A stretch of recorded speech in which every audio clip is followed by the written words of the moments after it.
अस्सलाम वालेकुम। तो आज की वीडियो में हम स्टार्ट कर रहे हैं क्वेश्चन नंबर 1 चैप्टर नंबर 1 का। तो चैप्टर नंबर 1 ट्रिग्नोमेट्री हम ख़त्म कर चुके हैं। अब हम स्टार्ट कर रहे हैं अलजेब्रिक पोर्शन। इसका सबसे पहले हम स्टार्ट करेंगे चैप्टर नंबर 1। 6 हम अटैम्प्ट कर चुके हैं क्योंकि ज़्यादा लेंथी था, ज़्यादा रिक्वेस्ट उसी के लिए आती है, तो हमने कोशिश की कि पहले वो ही कवर कर दें। उसके बाद फिर हमने ट्रिग्नोमेट्री ख़त्म की क्योंकि सबसे इम्पोर्टेंट पोर्शन वो होता है, ज़्यादा मार्क्स इजीली कवर हो जाते हैं, प्रूफ्स वगैरह होते हैं तो मार्क्स लेना कदरे आसान होता है। अलजेब्रिक पोर्शन में आपको क्वेश्चन का आंसर कंफर्म नहीं होता, जबकि जो ट्रिग्नोमेट्रिक पोर्शन होता है 90% केसेस में आपको आंसर पता होता है। अलजेब्रिक पोर्शन में सिर्फ एक किस्म के सवाल है जिसमें हम कदरे कह सकते हैं कि हमें आंसर कुछ हद तक पता होता है कुछ सवालों में, और कुछ में नहीं भी पता होता, वो है मैट्रिसेस वाले सवाल। वैसे आसान तो ये भी है, लेकिन ट्रिग्नोमेट्री नंबर लेने के हिसाब से ज़्यादा इजी है और ज़्यादा बेहतर है। चलिए अब इसे डिस्कस कर लेते हैं। क्वेश्चन नंबर 1 एक्सरसाइज नंबर 1.1 का स्टेटमेंट हमारे पास, which of the following sets have, which of the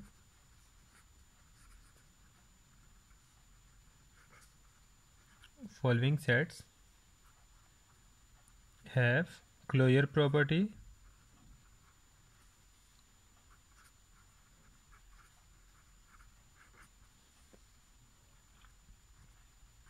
with respect to addition and multiplication।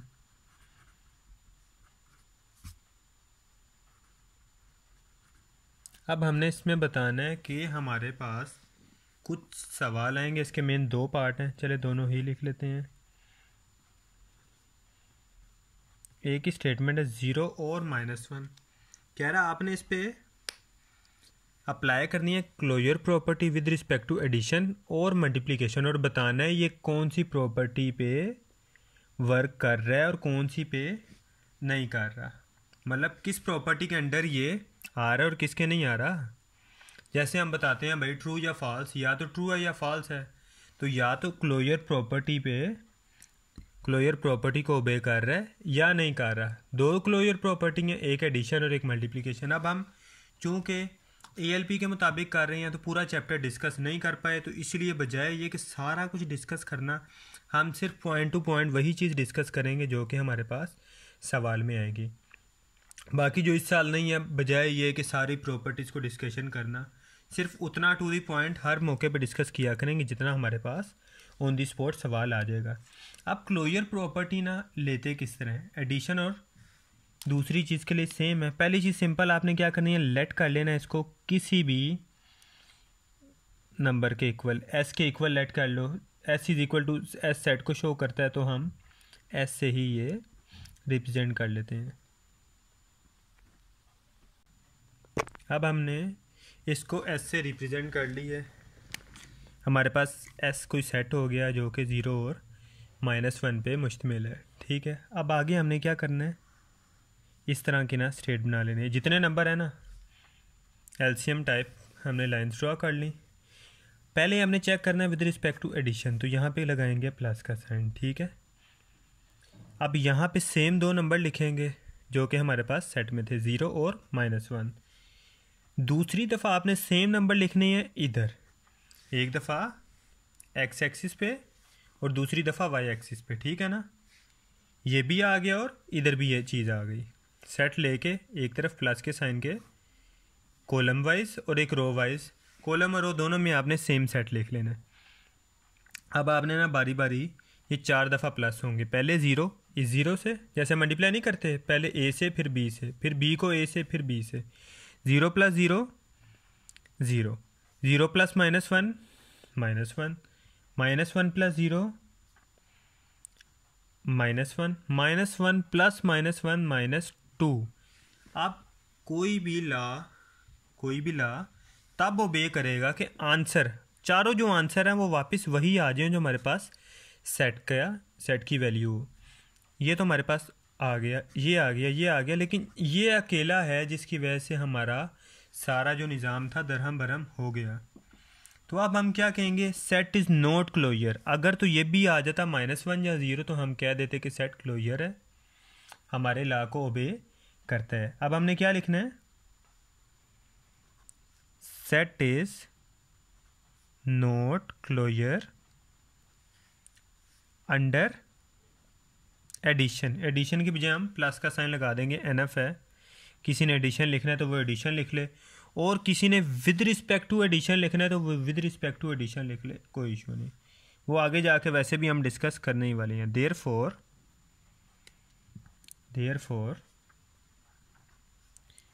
Set does not possess closure property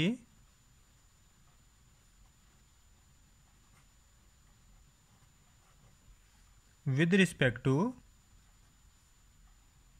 addition. ठीक है, एडिशन फिर बताया है, प्लस लगा लो या पूरा एडिशन लिख लो तो भी ओके है। अब हमने इसे दूसरी दफ़ा किस में चेक करना है, मल्टीप्लिकेशन में। सेम चीज़, यहाँ पे साइन कौन सा आ जाएगा, डॉट का। पता है आपको, डॉट मल्टीप्लाई को शो करता है, ठीक है। मल्टीप्लाई का साइन लगा सकते हो, डॉट ज़्यादा प्रेफरेबल रहेगा। यहाँ पे भी सेम सेट रो और कॉलम में लिख देंगे। 0 0 दा 0 0 -1 दा 0। पता है आपको, 0 जिससे भी मल्टीप्लाई हो अगली चीज़ को 0 कर देता है। अब -1 0 दा 0 -1 दा। अभी तक हमारी प्रॉपर्टी ओबे हो रही है, अभी तक आंसर इन दोनों में से एक आ रहा है। -1 दा +1। यहाँ पे आके काम ख़राब हो गया। हम अच्छा भला सीधे रास्ते पे जा रहे थे, इसकी वजह से यहाँ पे भी इसी टर्म ने ख़राबी की थी, यहाँ पे भी हमारे पास इसी टर्म ने भी ख़राबी। यहाँ पे भी सेम चीज़ लिख लेंगे, set is not closure, set is not closure under, ये आपने थोड़ा सा प्रोमिनेंट डॉट लगाना है ताकि पता चले, ये नहीं छोटा सा डॉट लगा देना है, वो फील भी नहीं होगा किसी को कि आपने कुछ लिखा है। Therefore set does not poses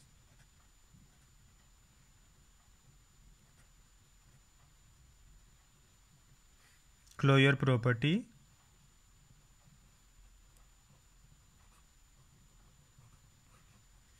with respect to multiplication. यहाँ तक हमारा second part, sorry third part था, क्लियर हो गया है।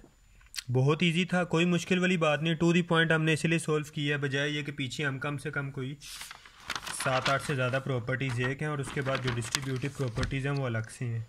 यहाँ पे जिस चीज़ की हमें ज़रूरत पड़ती जाएगी ऑन दी स्पॉट हम सॉल्व करते जाएंगे। सेकंड हमारे पास जिक्र आता है इसके पार्ट 4 का। पार्ट 4 में हमारे पास स्टेटमेंट है 1 और -1। ये एडिशन में तो मुझे तो नहीं लगता पॉसिबल है, क्योंकि 1 1 प्लस होकर 2 बन जाएगा हमारे पास, सिचुएशन ही ख़त्म हो जाएगी। फिर से लेट कर लेते हैं, लेट इसको सेट एस के इक्वल लेट कर लिया। अब closure property with respect to addition apply करते हैं। 1 और -1, 1 और -1, 1 + 1 2, 1 - 1, 1 + -1 0, -1 + 1 0, -1 + -1 -2। कोई भी हमारे पास ओबे नहीं कर रहा, तो यहाँ पे भी सेम लिख देंगे, set is not closure, set is not closure under addition.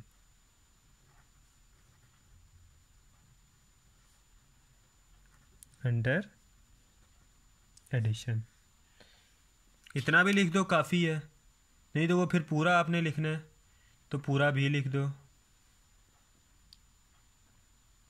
Therefore set does not poses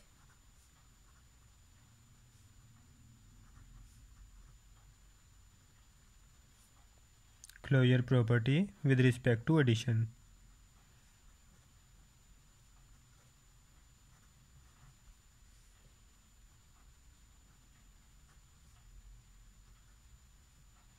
अब मल्टीप्लिकेशन के लिए चेक कर लेते हैं। डॉट का साइन प्रोमिनेंट सा, 1 -1 1 -1 1 1 दा 1 1 -1 दा -1 -1 1 दा -1 -1 1 -1 दा +1। ओबे ओबे ओबे ओबे, चारों चीज़ें ही हमारी सोच के मुताबिक पूरी उतरी हैं। जब एक लड़के में सारी क्वालिटी हैं तो हम क्यों उसे इनकार करें। लो जी, ये हमारी सारी क्वालिटीज़ पे पूरा उतरा है। Set is close, set is closed under, closure लिख लो, क्लोज लिख लो, एक ही बात है। क्लोज्ड, क्लोज मीन हमारी सिचुएशंस पे पूरा उतर है, रिश्ता पक्का। Under multiplication, therefore the set has closure property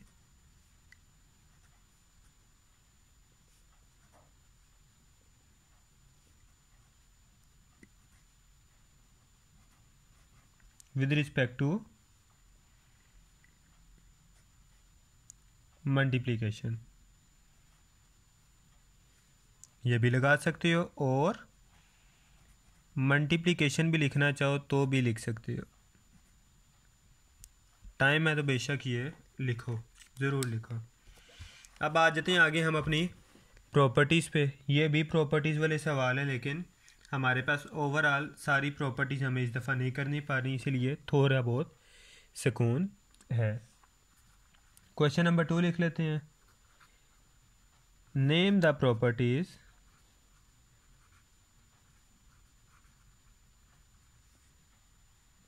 used in the following equations।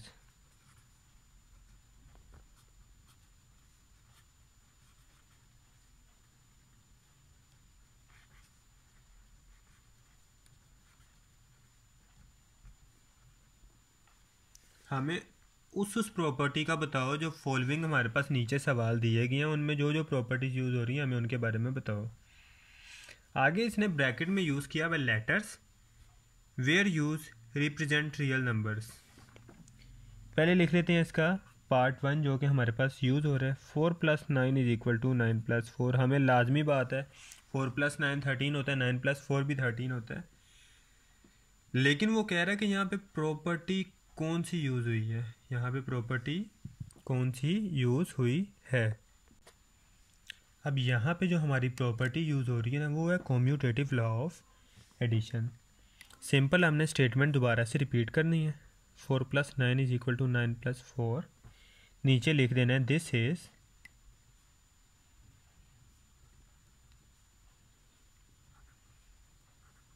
Commutative law for addition. कि हमारे पास ये क्या है, कम्यूटेटिव लॉ ऑफ एडिशन है और कुछ भी नहीं है। सिंपल हमने, अगर आप ये प्रॉपर्टीज़ देखना चाहो तो ये बुक के पेज नंबर 6 और 7 पे दी गई हैं। पेज 6 और 7 पे आप ये प्रॉपर्टीज़ जाके इजीली पढ़ लें। कम्यूटेटिव लॉ वाली प्रॉपर्टी ना एडिशन लॉ के 5वें पॉइंट में है। जो उसका 5 पार्ट आप देखेंगे ना, उसमें लिखा होगा कम्यूटेटिव लॉ में है कि अगर a + b हो = b + a, तो ये क्या है, कम्यूटेटिव लॉ ऑफ एडिशन। इसी तरह इसका मल्टीप्लिकेशन भी है। मल्टीप्लिकेशन में क्या होगा, a.b = b.a। अभी हमारे पास जिक्र नहीं है तो हम आगे चलते हैं। इसका नेक्स्ट है पार्ट 6। उसमें हमारे पास है वैल्यू 4.1 + 4.-4.1 = 0। तो यहाँ पे जो हमारे पास प्रॉपर्टी यूज़ हो रही है ना, वो हमारे पास यूज़ हो रही है एडिटिव इन्वर्स। सेम स्टेटमेंट दोबारा लिखेंगे और नीचे लिख देंगे दिस इज़ एडिटिव इन्वर्स, या दिस इज़ लिखने की भी ज़रूरत नहीं, सिर्फ लिख दो एडिटिव इन्वर्स। हमारे पास यहीं पे काम ख़त्म हो जाएगा और कुछ भी लिखने की ज़रूरत नहीं। अब एडिटिव इन्वर्स हमारे पास ऐसी प्रॉपर्टी होती है जिसमें हमारे पास एक तरफ क्या हो, a plus minus A plus minus A is equal to होता है 0 के। मतलब एक तरफ एक चीज़ हमारे पास सी है, अगर आप इसे ये देख लो ये ए और ये देख लो ये माइनस सी, दोनों का क्या होना चाहिए, सम 0 के इक्वल हो, तो ये क्या होता है एडिटिव इनवर्स। मतलब एक जैसी दो चीज़ें प्लस हो रही हों, एक का साइन माइनस में और एक का साइन प्लस में हो, तो ऐसी प्रॉपर्टी को हम कहते हैं एडिटिव इनवर्स। थोड़ा सा डिटेल में चल रहे हैं, थोड़ा टाइम ज़्यादा लगेगा, लेकिन एक तरतीब, एक तसल्ली, एक प्रॉपर तरीके के साथ हमारा एक्सरसाइज नंबर 1.1 हमारी ख़त्म हो जाएगी, बजाय ये कि भागते जाएं और समझ कुछ ना आए। अब अगले सवाल पे आ जाते हैं 7। उसमें वो क्या कह रहा है, A minus A is equal to 0। कौन सी प्रॉपर्टी है, फिर से अगर याद हो तो ये एडिटिव इनवर्स ही है। Minus A is the inverse of A under addition. तो बस ये इसने सिंपल क्या किया, एडिशन का फ़र्क ख़त्म कर दिया हमने। क्या लिख देना है, एडिटिव इनवर्स। ये हमारा क्या है, एडिटिव इनवर्स है। आ जाते हैं इसके नेक्स्ट पार्ट में। नेक्स्ट पार्ट हमारा जिक्र हो रहा है पार्ट नंबर 9 का। वो कह रहा है ए ब्रैकेट के बाहर है और अंदर है बी माइनस सी। ये किसके इक्वल है, ए बी माइनस ए सी के। ये कौन सी प्रॉपर्टी है हमारे पास, तो यहाँ पे हम कहते हैं ये है लेफ्ट डिस्ट्रीब्यूटिव लॉ। कौन सी प्रॉपर्टी है, लेफ्ट डिस्ट्रीब्यूटिव लॉ।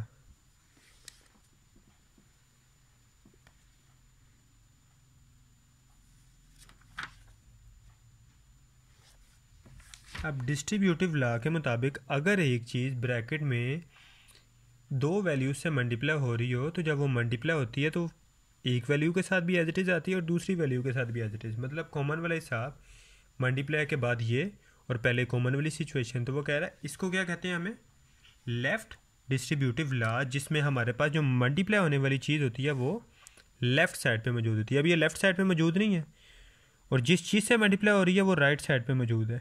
अगर यही हमारे पास ए यहाँ की बजाय इधर मौजूद होता है तो इसे क्या कहते हैं, राइट डिस्ट्रीब्यूटिव लॉ। देख लेते हैं, इस तरह का सवाल भी हमारे पास शायद आने ही वाला है, बल्कि ये देखो आ गया। पार्ट 10 में वो क्या कह रहा है, एक्स माइनस वाई है, मल्टीप्लाई हो रहा है जी के साथ, तो ये हमारे पास इक्वल बन रहा है एक्स जी माइनस वाई जी। अब अगर देखा जाए तो ये एक वैल्यू ब्रैकेट वाली दो वैल्यू से मल्टीप्लाई हो रही है और हर वैल्यू के साथ सेपरेट सेपरेट आ रही है। तो ये डिस्ट्रीब्यूटिव लॉ कौन सा है, उसमें लेफ्ट साइड पे मौजूद था तो लेफ्ट डिस्ट्रीब्यूटिव लॉ, इसमें यही वैल्यू राइट साइड पे मौजूद है तो ये right distributive law.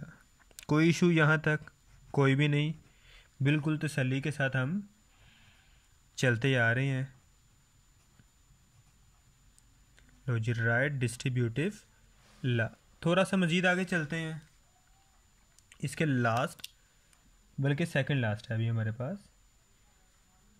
Next page पे ही आ जाते हैं, तसल्ली के साथ चलते हैं, कोई इशू वाली बात नहीं, पेजेस की कमी बिल्कुल नहीं है। Part 11, 4 multiply by 5 multiply by 8। ठीक है, अब पहले में क्या फ़र्क था, ब्रैकेट वाली चीज़ें आपस में प्लस माइनस हो रही थी। इसमें क्या फ़र्क है, ब्रैकेट वाली चीज़ें आपस में मल्टीप्लाई हो रही हैं। ये डिस्ट्रीब्यूटिव लॉ हरगिज़ नहीं है, इसे डिस्ट्रीब्यूटिव लॉ बिल्कुल ना समझ लेना।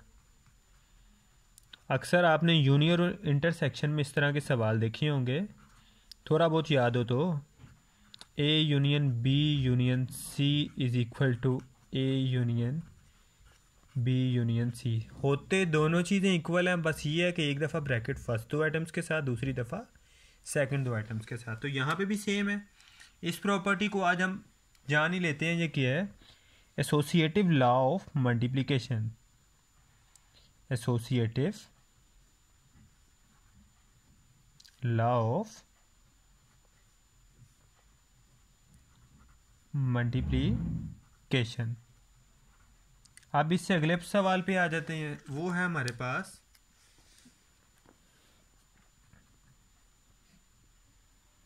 ए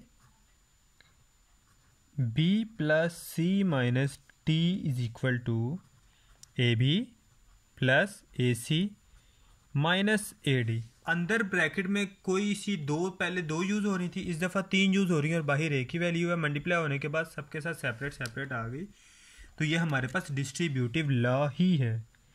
चाहे दो वैल्यू हो, तीन हो, चार हो, ब्रैकेट में चाहे 500 हो और बाहर कोई वैल्यू मल्टीप्लाई हो रही है और सबके साथ सेपरेट मल्टीप्लाई हो रही है, तो ये हमारे पास क्या है, डिस्ट्रीब्यूटिव लॉ। अब लेफ्ट है या राइट है, या आप लोग खुद ब खुद ही मुझे बता देंगे। आप लोग जानते हो बिल्कुल कि ये लेफ़्ट डिस्ट्रीब्यूटिव लॉ है, क्योंकि मल्टीप्लाई होने वाली आइटम लेफ़्ट साइड पे मौजूद है। Left distributive law. यहाँ तक हमारा क्वेश्चन नंबर 2 कंप्लीट हो चुका है। 1 तो हमने पहले ही कर लिया था। इसका थर्ड क्वेश्चन बिल्कुल शामिल नहीं है ELP में। फोर्थ क्वेश्चन शामिल है, चले आए वो डिस्कस कर लेते हैं। क्वेश्चन नंबर 4 स्टेटमेंट है, prove the following rules of addition. Prove the following rules of addition. अब हमें प्रूफ करने हैं फॉलोइंग रूल। किसके प्रूफ करने हैं, इसके पार्ट 1 के। वो कहता है A/C प्लस B/C इक्वल किसकी है, A प्लस B/C। वही एलसीएम वाली सिचुएशन, लेकिन इसको हमने प्रॉपरली प्रूफ करना है। लेफ्ट हैंड साइड ले लेते हैं इसकी। Left hand side is equal to A/C plus B/C। यहाँ तक किसी को कोई इशू नहीं।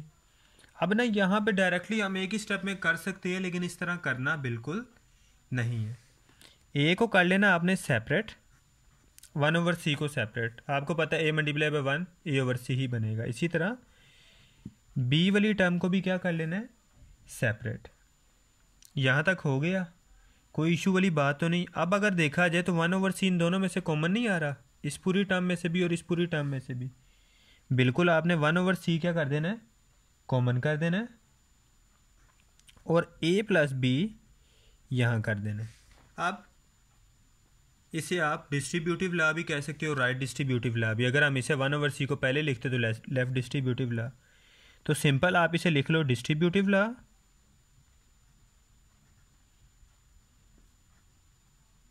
या फिर आप इसे लिख लो राइट डिस्ट्रीब्यूटिव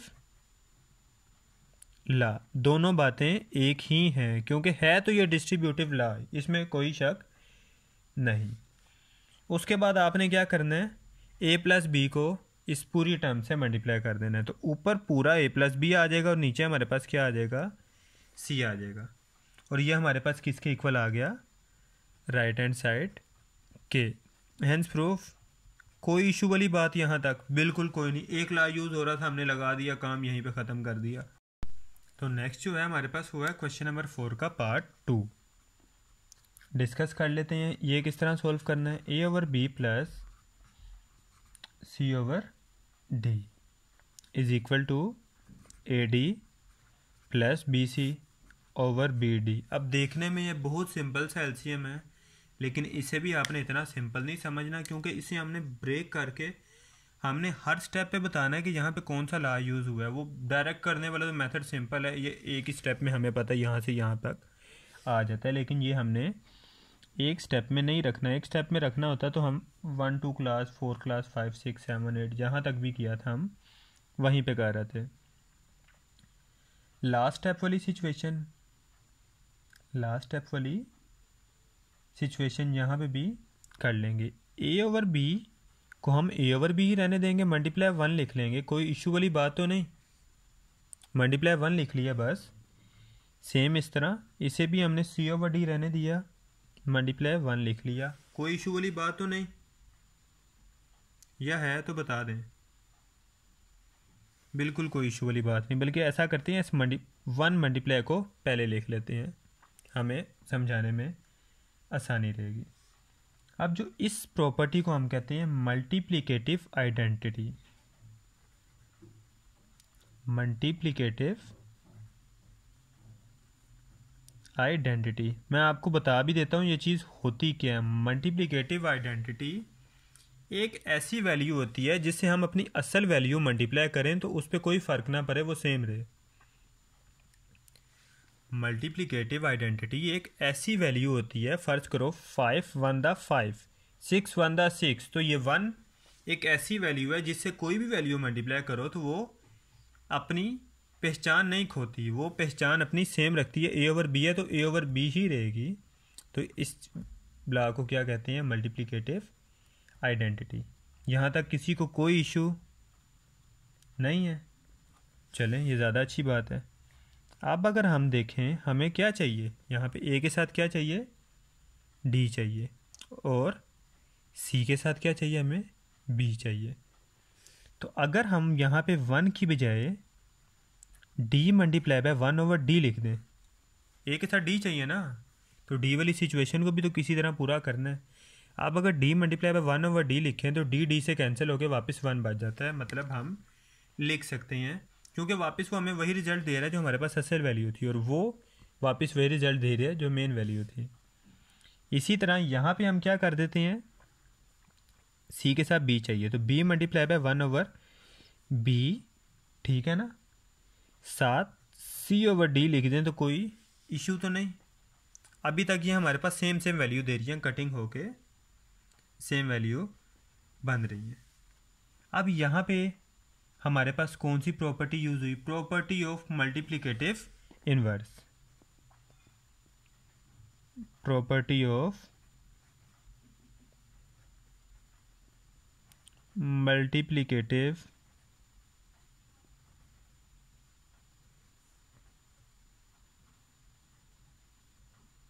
इनवर्स। यहाँ तक अभी तक कोई इशू?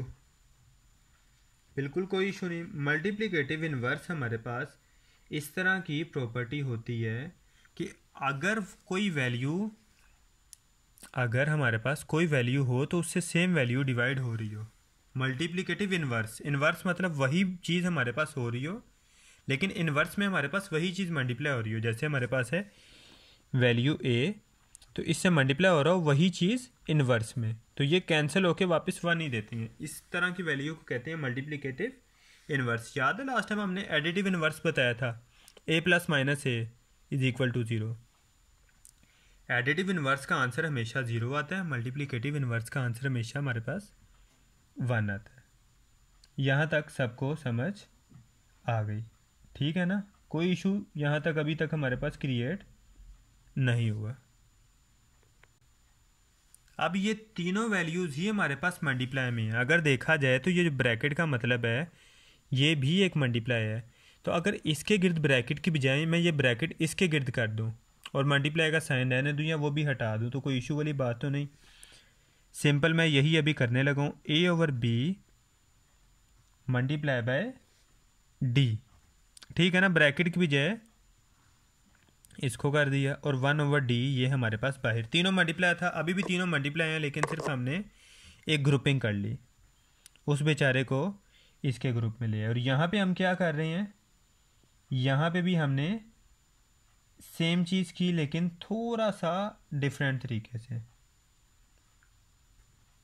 यहाँ पे हमने बी इधर ही रहने दिया, बी क्या किया, इधर ही रहने दिया, और ब्रैकेट के दूसरी तरफ 1 over D multiply by C over D. यहाँ तक सबका ओके है काम, कोई इशू वाली बात तो नहीं। इस लॉ को क्या कहते हैं? Associative law of multiplication. Associative law of multiplication. Associative law of multiplication का शायद जिक्र किया था कि तीन कोई भी वैल्यू आपस में हमारी मल्टीप्लाई हो रही होती हैं, तीन कोई भी वैल्यू हमारे पास मल्टीप्लाई हो रही होती हैं।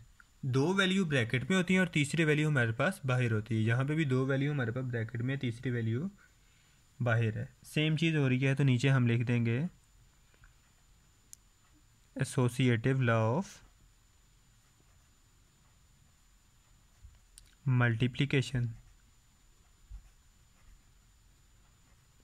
अब इससे अगला स्टेप लेके चलते हैं, उसमें हम क्या करेंगे, सिंपल इसको एक बैनर तले ले आएंगे, यहाँ तक कोई ले, सिर्फ इसको हमने इकट्ठे कर दिया।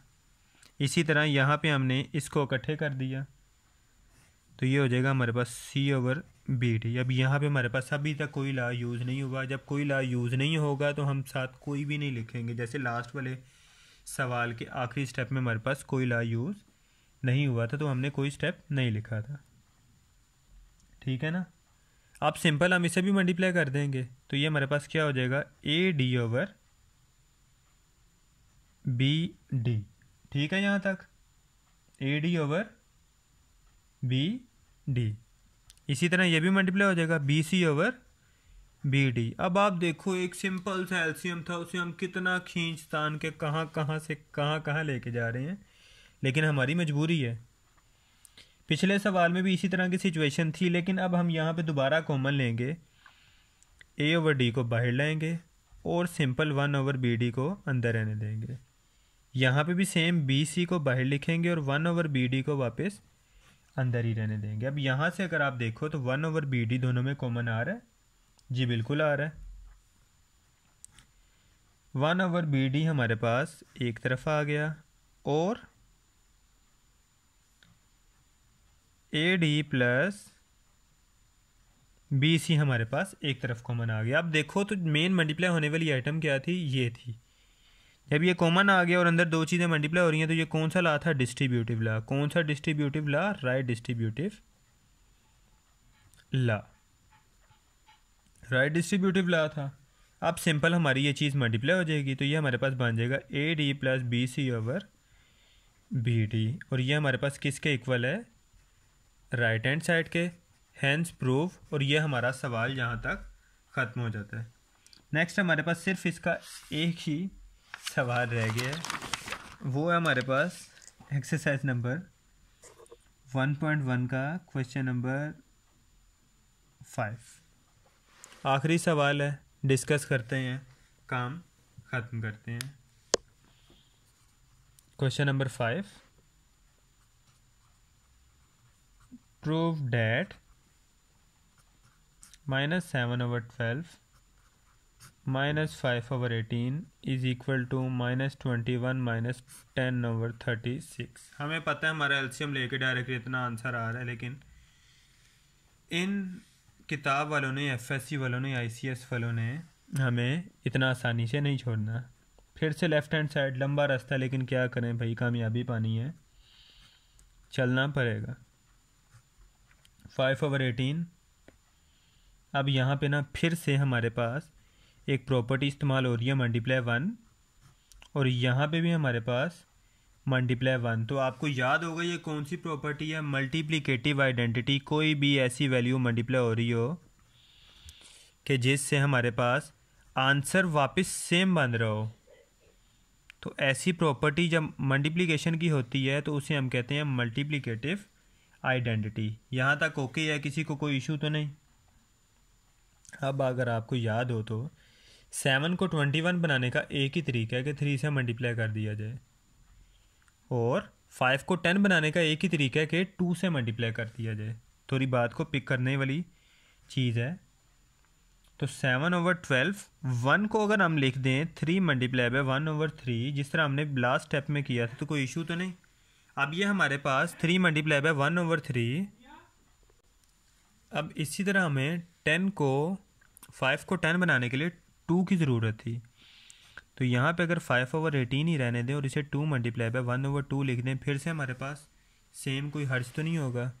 जी बिल्कुल कोई हर्ज नहीं होगा, उल्टा हमारा सवाल पहले से ज़्यादा बेहतर हो जाएगा, थोड़ा आंसर के करीब तरीन चला जाएगा। अब इस प्रॉपर्टी को याद है, मैंने लास्ट टाइम भी कहा था कि सेम वैल्यू ऊपर हो और सेम वैल्यू नीचे इन्वर्स में हो, तो इसे कहते हैं property of multiplicative inverse. Property of multiplicative inverse. यहाँ तक कोई इशू नहीं, सिंपल हमारी प्रॉपर्टी यूज़ हुई। अब फिर से तीनों चीज़ें मल्टीप्लाई हो रही हैं। अगर मैं इनको पहले 2 की वैल्यूज़ को एक पेयर बना दूं और उसको बेचारे को बाहर कर दूं 1/3 को, और इसी तरह अगर 5/18 मल्टीप्लाई बाय 2 इसको एक पेयर बना लूं, इसको क्या करूं, एक पेयर बना लूं और मल्टीप्लाई 1/2 को बाहर कर दूं, या मल्टीप्लाई ना भी लिखो तो पता है हमें मल्टीप्लाई ही हो रहा है, कोई इशू की बात तो नहीं। ये हमारे पास है प्रॉपर्टी ऑफ नहीं सॉरी, ये हमारे पास थी associative law of multiplication, A B multiply by C, associative law of multiplication.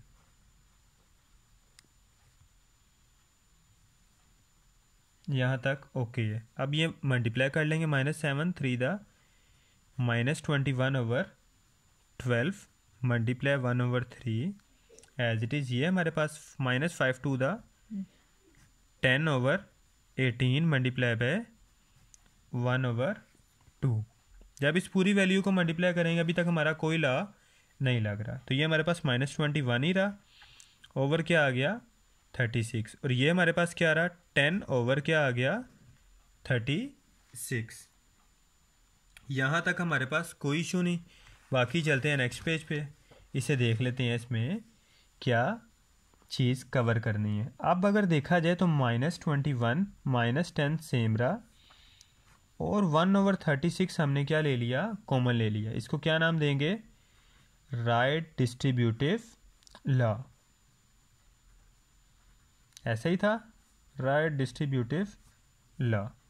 अब वापस 1/36 को दोनों से इकट्ठे मल्टीप्लाई कर देंगे, तो ये हमारे पास आ गई right hand side. Hence proof exercise हमारी हो रही है ख़त्म। बाकी मिलते हैं इंशाल्लाह नेक्स्ट वीडियो में 1.2 के साथ। अल्लाह हाफिज़।